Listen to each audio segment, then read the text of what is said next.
Okay, guys, what's going on? It's Triforce, as you already know that. This is Bill Hoffman Jr., and I want to introduce you to some of the local heroes, the unsung heroes, the forgotten soldiers. Well, actually, you guys are just as the age of Walter and them, the forgotten elder gods. And I want to bring some light to these guys and their history and their stories, because no one man can ever build anything. And there's a lot of guys that has always contributed to history, and for some reason, history seems to forget about them. But not on my watch. On my watch, we're going to get everybody, because it's very important to get the whole history. So thanks for being on my show, Bill. Thank you, Triforce. Thank you. It's no problem. We are here at the Video Game Capital of the World, International Video Game Hall of Fame's Museum. Now, this is a temporary museum until you guys build out the actual building across the street from where the original Twin Galaxies is, downtown Ottumwa, correct? Yes, correct. They're actually, the city's actually kicked in, and they're helping us remodel that, and we want to make, that's going to be a nice permanent location. Yes, yes, it's going to do it great justice. Oh, man. I'm telling you, we're going to have to build an airport here. Yeah. I keep telling you guys that. All right, so let's get to the meat and potatoes. Let's talk about you, Bill. So I want to go through your story of when you were younger and when Walter first came to Ottumwa, Iowa, and he opened up Twin Galaxies. What role did you play in helping him to establish Twin Galaxies as an arcade and literally the core matrix, the foundation of eSports? Well, I'll tell you, to start off, me and a friend of mine were walking downtown, and you know, you gotta understand, I was a kid. I didn't know video games even existed then, and we walked by these two big glass fronts, and there was lights going on, and there was sounds we'd never heard before, and we thought, man, let's go in there. That looks really fun. So we opened the doors, we went in, and the first thing we saw was who we know today is the man in stripes, Walter Day. He was so nice to us, loved him from the start. You know, Walter helped to form who we were. Walter taught us competitiveness. He taught us sportsmanship. And you know, I think a role we played is you know, when you like something, you support it. But it was so easy to support because even back then, Walter had great visions of what it could be, and you know, I'm here to tell you some of the visions that Triforce that are coming to life right now. He said 36 years ago was going to happen. Yeah, he said I believe it. 36 years ago was going to happen. And you know, we had different things we did in the arcade, and it was so exciting. You know, I remember the first time I got to wear the apron and hand out quarters. I thought I just owned the world.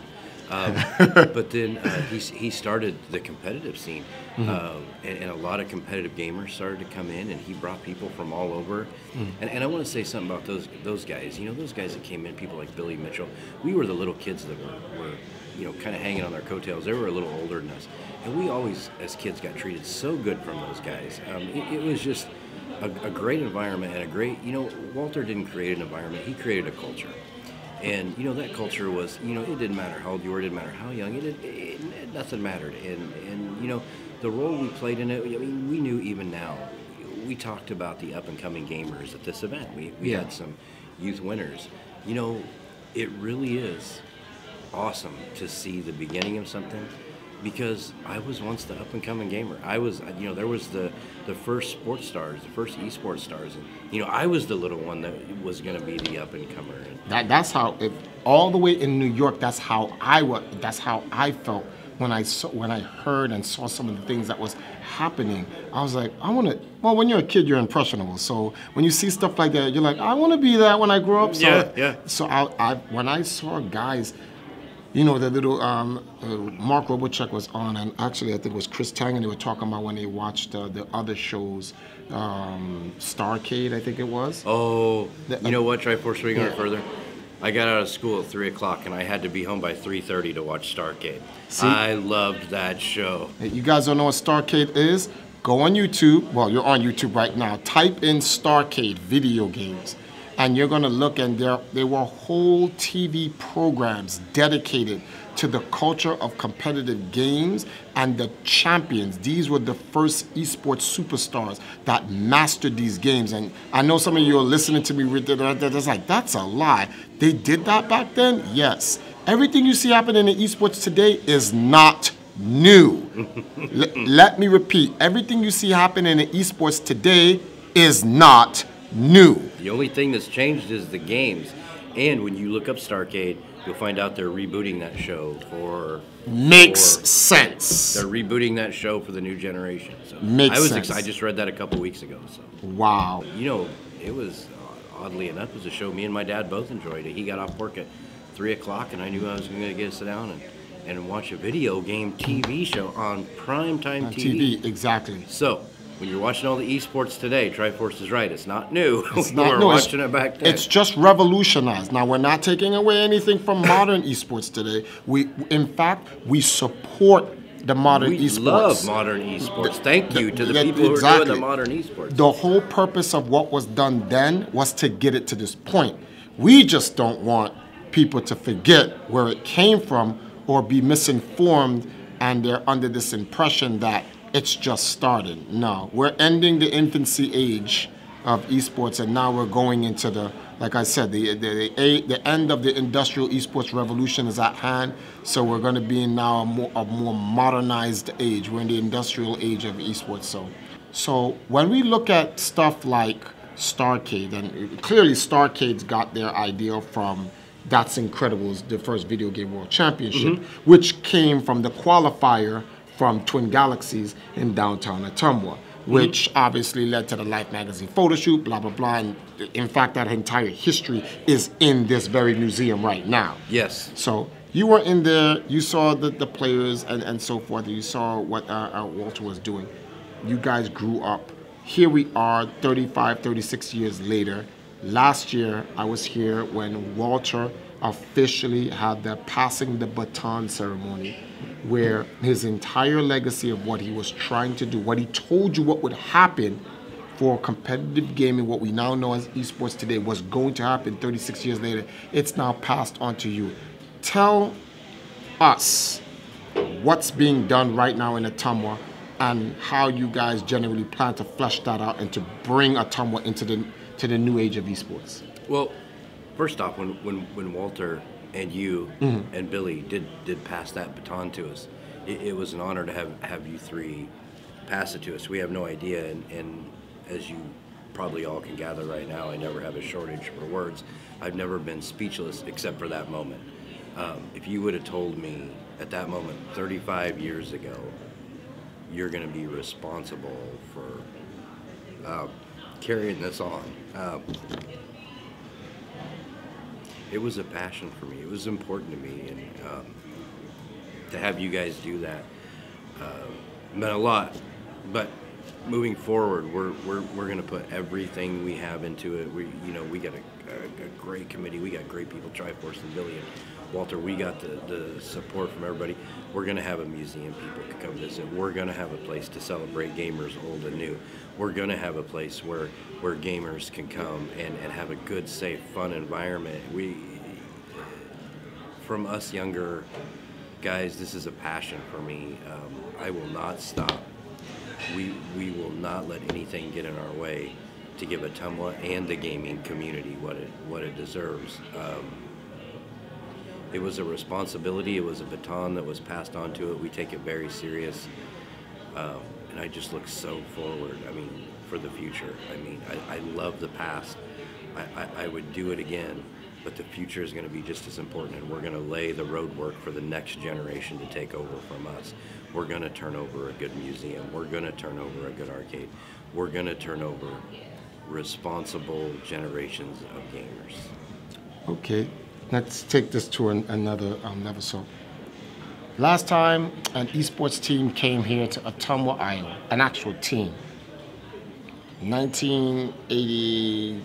End of 1982, closing actually I think summer, going on in the fall, the U.S. national video game team, right? Yes.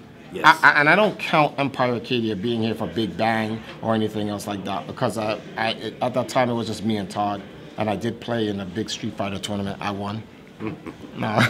But you know, since then, you know, I brought my team down here.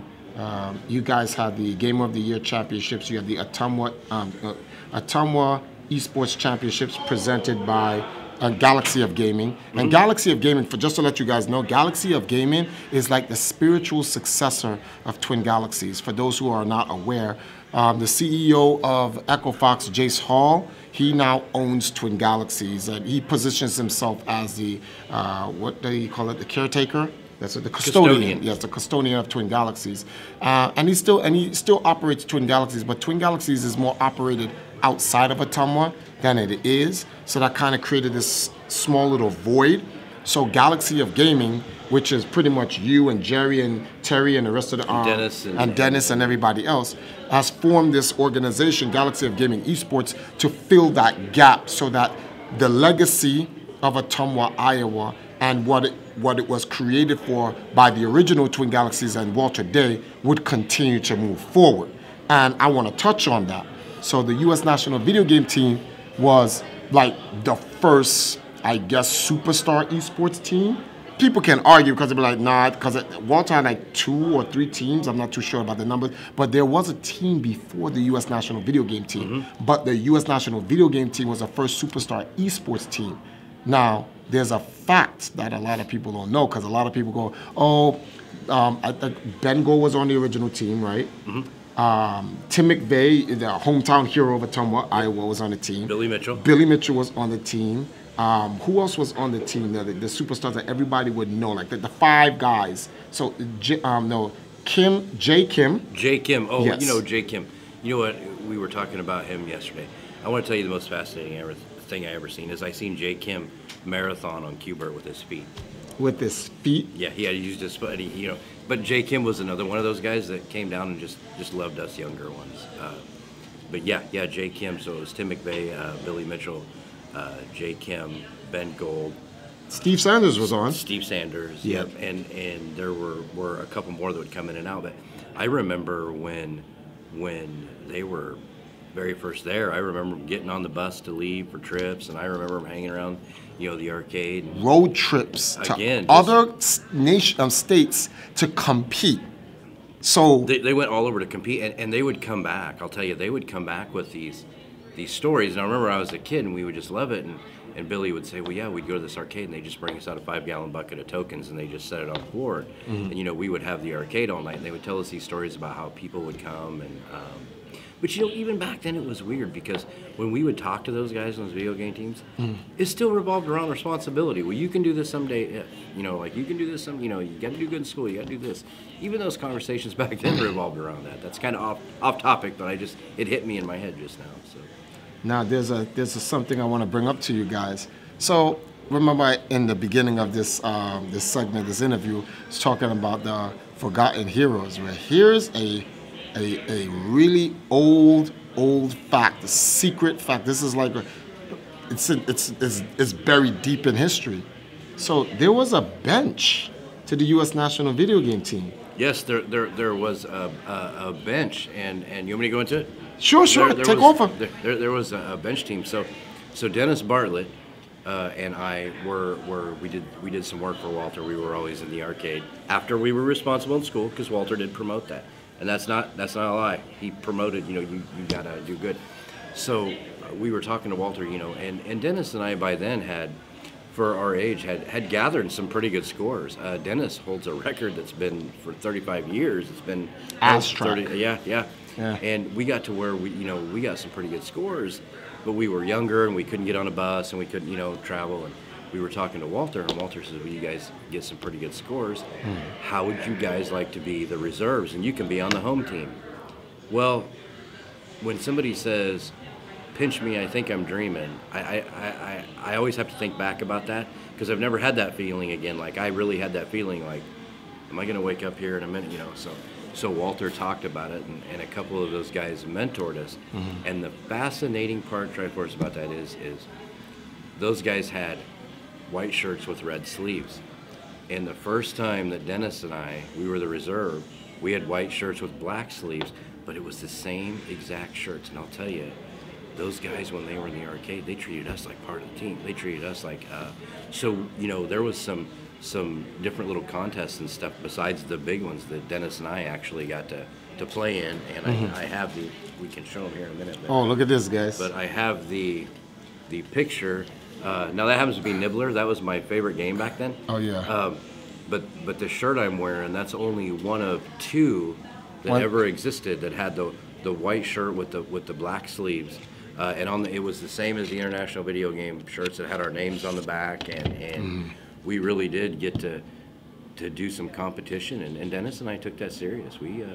But that's only one or two shirts that that's the only two shirts that were ever made black. Yeah, Dennis and I's. Bill Hoffman Jr. in the original U.S. national video game team jersey as a reserve. The reserves wore the blacks and the and I remember a funny story is the printer who was printing them is it was going to be, you know, are they going to print Dennis's or mine first? And so I remember I would call the printer, you know, and say, hey, is our shirts done yet? Because Walter ordered them for us. So I come in the arcade one night and not thinking they're done, and Dennis has his on. And so I said, Dennis, are they done? Are they done? And he said, yeah. So the guy who printed shirts for Walter was up the street. And it was like, I don't know, 10 below zero outside, and it was only 2 blocks away. So I ran up there with 5 minutes till he closed. And Dennis and I, we got to put on our shirts together and wear them that first night. And like I said, we did get to play in some contests, and we did get to have some great interaction with those original gamers. But even though we were reserved, and you know, we'd never be on his Triforce's level, or we may not be on their level, we were... You're part of the team. Yeah, we were on a level that it you know, for a couple of kids like us, for guys to take us serious like that and actually help us and mentor us. So it was a great feeling. It was an awesome feeling. And you know, Dennis and I had been friends since kindergarten anyway. In fact, you know, we've been friends all our life. It was really good to go through that with a friend like that. Yeah, it's always good to go through Dennis life. and I are more like family than friends. And it was really nice to be able to experience that with somebody that I'm still best friends with today. So, well, that was a trip. That was a good experience and a trip back down memory lane. It just goes to show you there were esports teams. Guys had benches and reserves. These guys traveled. These tournaments was you know, broadcast on national TV. There were whole TV syndicated shows for them. Sounds like today, right? Just with the internet. That's exactly our point. Well, thank you, Bill. I'm so glad to have sat down at this interview with you. You know, talk. And you know, to end this, I do want to, and I know you're making this, but I want you to put this in here. Yeah. Triforce comes back to Ottumwa every chance he gets. This guy is the true ambassador of video gaming. He has treated us so well, given us everything we need. I have never met a nicer guy, so I want to say it really is an honor. All right, man. It's an honor to call this guy my friend and my brother. So I like this type of stuff. I like culture. For a very long time, a lot of people used to say video games was never a culture, it's just a hobby. For juvenile delinquents, I have nothing else to do. But my mentality, even when I was young, was like, but it's a part of technology. And technology will eventually be man's future and new culture. So I've always held it close to my heart. I've been a gamer, you know, since I've been playing video games since 4. My entire life is geared towards gaming. And there's some things that I had to make a decision on, which is like the standard, this is X, Y, and Z, this is how society lives. You can either do that, or you can go with what you love, video games. And I tell people I'm just going to do video games. I'll give you an example. This is bonus. This is bonus. So the name of our team, Empire Arcadia, where it came from, I'll shorten the story so I can get to the point. Empire Arcadia means the empire of arcades. The reason why we call it Arcadia, because Arcadia is like the place where arcades is. Also, the actual definition for Arcadia means peace and tranquility, a place of peace and tranquility. And I felt that's what video games always did. The video game, the arcade room was the place where everyone from all walks of life could come and they communicate through to each other through competition or cooperative play. in video games, and that has brought a lot of peace and tranquility. So when I named it Empire Arcadia, you know, the people from the arcades. So I said, then what do you call people from the arcades? And we call them Arcadians. We are Arcadians. Arcadian. I love it. We are Arcadians. For those who've been following Empire Arcadia since when we started it, you know that's why we're like, why do they call themselves Arcadians? We have knights, the knights who fight for Arcadia. Those are the guys. The female versions of the knights are Valkyries. They fight for Arcadia. But we consider everyone who comes from the arcade age who play video games, they are all Arcadians. So it's our duty as knights and Valkyries of this empire to protect Arcadia. So the whole concept of Arcadia is beyond just us as a gaming team. We're the esports teams for the gaming, the gaming culture, the competitive gaming culture that no one fights for. That's why we do what we do. It's a part of our duty. And we don't do it because we're being paid for it. We do it because this is our passion, this is our love. That's why we do it. It gives us purpose, because without purpose, there's nothing. So that's our purpose. So when people go, why do you do this? This is us. This is our life. So we must defend the culture. We must defend the origin. We must defend the legacy. We must defend the history. If we don't, then what type of knights or Valkyries are we? You guys are great Valkyries and knights, and we appreciate it. All right, man. So take care, Bill. And we'll see you. Actually, we'll see you next year, and we'll see you for another event, and then we'll be back, because this has to be an annual thing. Yes, it will be. And you know what? Mm-hmm. We're already planning? adding events through the year. We're already planning for the next year. So yeah, next year, guys. If you've never heard of Ottumwa, Iowa right now, you will. Take care.